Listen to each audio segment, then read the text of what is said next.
Hi havia una vegada una velleta que vivia en una caseta enmig del bosc. Sabeu qui era? Era la castanyera. Feia molts i molts anys que a la tardor feia de castanyera. Malgrat l'edat, tenia les cames molt fortes gràcies al fet de passejar per la muntanya, però ja era una mica curta de vista. A la tardor portava sempre una faldilla molt llarga que li arribava fins als peus, un mocador al cap i un cistell a la mà. Quan arribava el temps de la tardor, de bon matí, abans de sortir el sol, la castanyera anava pel bosc a collir castanyes per després poder vendre les torrades a la seva paradeta del poble. Aquella nit havia plogut i encara era fosc quan la castanyera va arribar al bosc. Quina sorpresa! N'estava ple! N'hi havia moltíssimes castanyes. La castanyera va estar molt contenta i va començar a collir les castanyes i a omplir-ne el cistell. Oh, quantes castanyes! Que contenta estic! Castanya cap al cistell, castanya cap al cistell. Quan va tenir el cistell ben ple, se'n va anar al poble allà on tenia la seva paradeta. Va encendre el foc de la torradora per a poder-les torrar i vendre-les ben calentetes. Quan ja tenia el foc a punt, va agafar el cistell i... Oh! I les castanyes on són? Quina sorpresa! Incrèdula! Va trobar el cistell completament buit. Totes les castanyes havien desaparegut. Semblava com si les castanyes haguessin fugit en sentir l'escalfor del torrador. La castanyera, esverada, va començar a buscar les castanyes per tot arreu i anava cridant: «Castanyes, on sou? Castanyes, on us heu posat?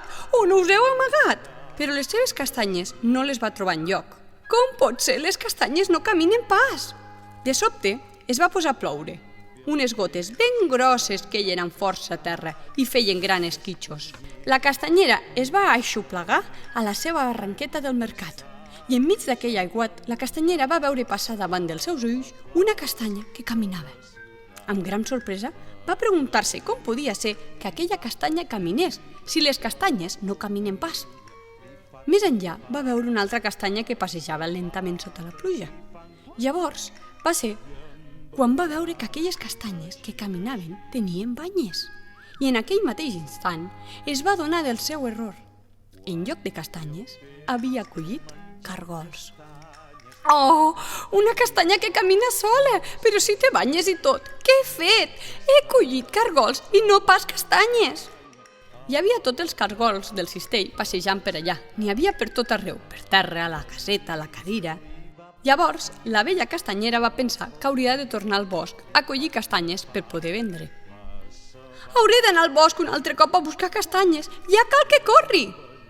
Va marxar cames ajudeu-me cap al bosc amb el seu cistell buit i quan va arribar va pensar que degut a la seva mala vista més valdria que per no equivocar-se anés cantant la cançó del cargol treu banya. I així s'assegurava que els cargols traurien les banyes i ella tan sols colliria les castanyes de debò, ja que no treien les banyes les castanyes.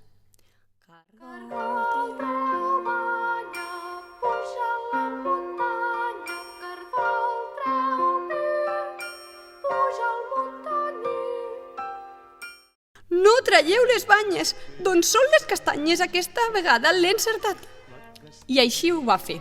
Va collir el cistell de castanyes i, esbufegant, va tornar corrents al poble. I tots tranquils, que encara hi va ser temps de torrar-les i vendre-les totes ben calentetes, embolicadetes amb aquelles fantàstiques paperines de paper de diari. Castanyes! Castanyes ben torrades, calentetes i fumades! I així acaba la història de la castanyera, que un dia va agafar cargols amb banyes pensant-se que eren castanyes. I vet aquí un gos, i vet aquí un gat, que aquest conte ja s'ha acabat.